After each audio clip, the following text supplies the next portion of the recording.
देखिए दोस्तों, stage show का बादशाह कहे जाती है अनुपमा यादव, जो कि अनुपमा यादव को भरे मंच से किस तरह से भगा रहे हैं। जो कि देख एक वीडियो अभी सोशल मीडिया पे वायरल हो रहा है, जिसमें अनुपमा यादव को किस लिए यानी देखिए किस तरह से यानी भरे मंच पे बेइज्जती करते हुए अनुपमा यादव को भगा रहे हैं।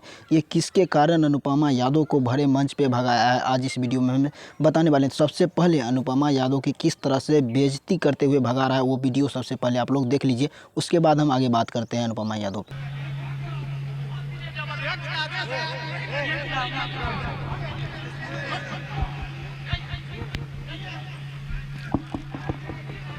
देखिए दोस्तों, किस तरह से अनुपमा यादव को भरे मंच पे बोल रहा है कि कमेटी का आदेश को अगर आप लोग पालन नहीं करते हैं तो सीधा जाइए। जो कि देख सकते हैं किस तरह से जाइए यानी किस तरह से अनुपमा यादव को भगा रहे हैं। उस मंच पे देखिएगा तो बहुत सारा कलाकार उपस्थित था, और उसमें कहा जाता है कि अनुपमा यादव और गोलू राजा को एक साथ स्टेज शो करने बोल रहा था, एक साथ गाने के लिए बोल रहा था, लेकिन अनुपमा यादव डायरेक्ट मना कर रहे हैं। जो कि देख सकते हैं सोशल मीडिया पे वीडियो भी वायरल हो रहा है, और ये बात सही है कि अनुपमा यादव इन्हीं और गोलू राजा को एक साथ स्टेज शो करने बोल रहा था, लेकिन अनुपमा यादव इस बात को नहीं माना। तो अनुपमा यादव को डायरेक्ट भरे मंच से बेइज्जती करते हुए यानी अनुपमा यादव भी डायरेक्ट मेक को यानी स्टेज पे ही छोड़ दिया, और डायरेक्ट वहाँ से स्टेज से उतर के डायरेक्ट चल दिए हैं। अनुपमा यादव भी वहाँ पे एक यानी देखा जाए तो अनुपमा यादव भी नहीं रुके हैं। जो कि देख सकते हैं वीडियो सोशल मीडिया पे वायरल हो रहा है। और दोस्तों, ऐसा नहीं करना चाहिए, किसी लड़की को भरे मंच पे बेइज्जती करना चाहिए। उसको गाने का अगर इच्छा नहीं है यानी डुएट गाने का इच्छा नहीं है तो मत गाने दीजिए, लेकिन इस तरह से बेइज्जती करते हुए मत भगाइए। लेकिन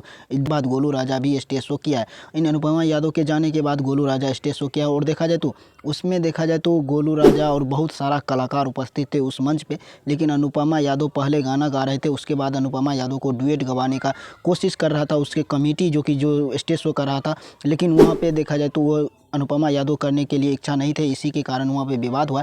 और दोस्तों, आप लोग क्या सोचते हैं अनुपमा यादव के बारे में? क्या ऐसा अनुपमा यादव के साथ करना चाहिए या नहीं करना चाहिए? आप लोग कमेंट में ज़रूर बताइएगा। लेकिन एक लड़की को इस तरह से बेइज्जती नहीं करना चाहिए, क्योंकि पहली बार ऐसा अनुपमा यादव के साथ हुआ है। जो कि अनुपमा यादव यानी भरे मंच पे यानी देखा जाए तो अगर शिव कुमार बिक्कू रहता तो ऐसा नहीं होता, क्योंकि शिव कुमार जब बिक्कू एक साथ रहते थे अनुपमा यादव के कोई यानी देखा जाए तो अनुपमा यादव पे कोई भी कुछ बोलता था तो शिव कुमार बिक्कू डायरेक्ट जवाब देते थे, भरे मंच पे खुलेआम जवाब देते थे। लेकिन अब अनुपमा यादव को स्टेज छोड़ के भागना पड़ता है, क्योंकि स्टेज छोड़कर सीधे चल दिए थे। जो कि देख सकते हैं सोशल मीडिया पे वीडियो भी वायरल हो रहा है। लेकिन आप लोग क्या सोचते हैं कि अनुपमा यादव को ऐसा करना चाहिए या नहीं करना चाहिए? आप लोग कमेंट में ज़रूर बताइए।